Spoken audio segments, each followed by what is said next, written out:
Perkenalkan, nama saya Sulaiman. Dan saya Wahyu Tamam. Kami dari kelas 3 Madrasah Muallimin Muallimat Al-Azizullah akan menjelaskan sejarah berdirinya dinasti Abbasiyah.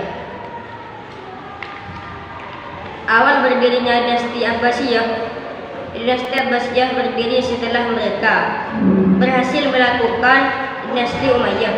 Keturunan Al-Abbas menjadi pendiri dinasti Abbasiyah, yaitu Abdullah Al-Saffah bin Muhammad bin Ali bin Abdullah bin Al-Abbas.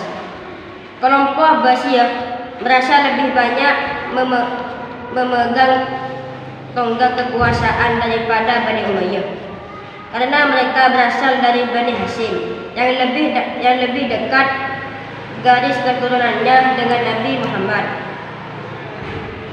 Saat itu, sejarah berdirinya dinasti Abbasiyah tidak dapat dilepaskan dari peperangan yang berdarah dan bergejolak. Pada awalnya, sisid dari Abbas bernama Muhammad bin Ali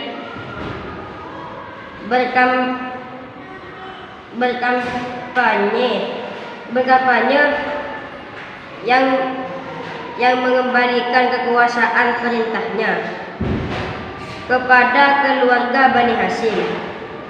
Di Parsi, ketika Umar bin Abdul Aziz masih memerintah, pertentangan semakin memuncak. Pada masa pemerintahan Khalifah Marwan II menjelaskan berakhirnya dinasti Umayyah. Ada kelompok dari Bani Hashim yang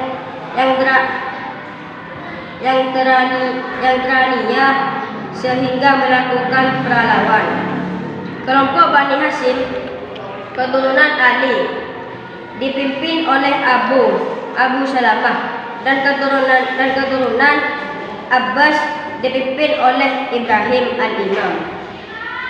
Selain itu juga ikut kelompok keturunan bangsa Persia, pimpinan Abu Muslim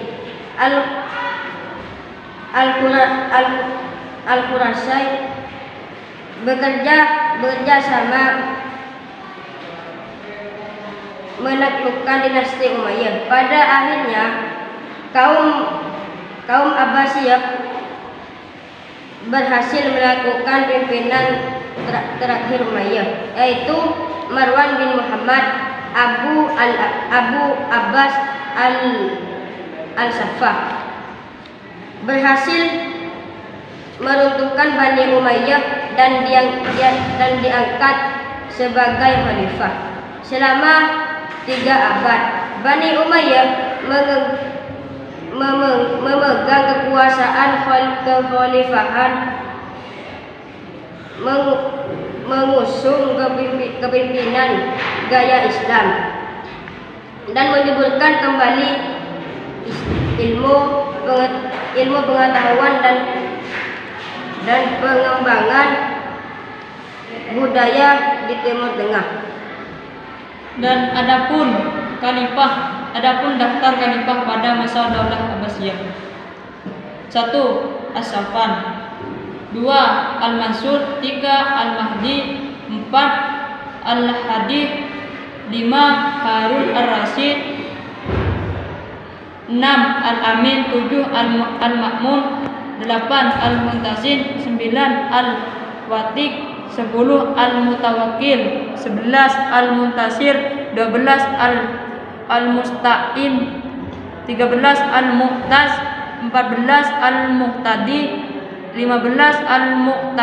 Al-Muqtamid, 16. Al-Muqtadib, 17. Al-Muqtafif, 18. Al-Muqtadir, 19. Al-Kahir, 20. Ar-Radi, 21. Al-Mutakin, 22. Al-Mustafi, 23. Al-Muta'ah, 24.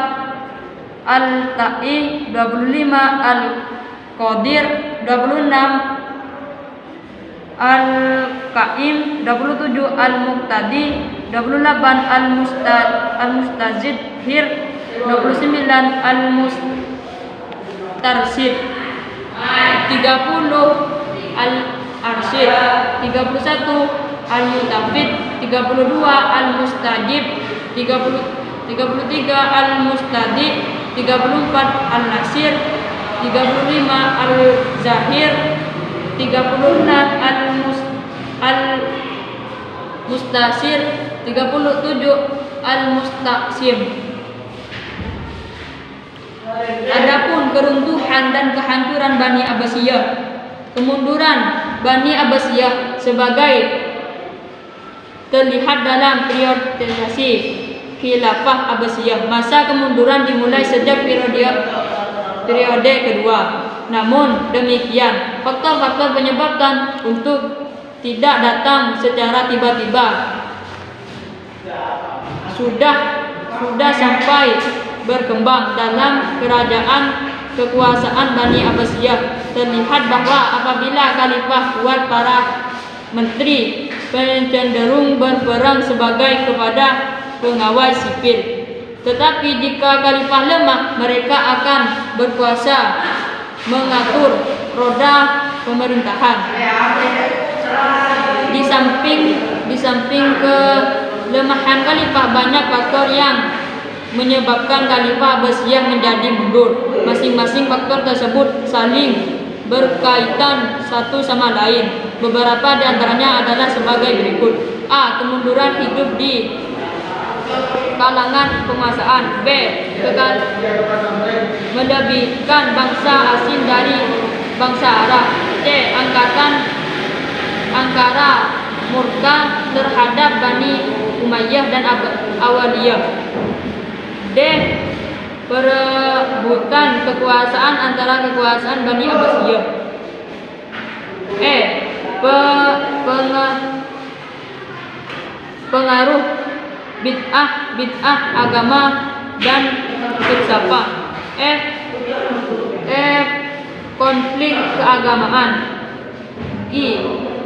Luasnya wilayah kekuasaan Bani Abbasiyah. H.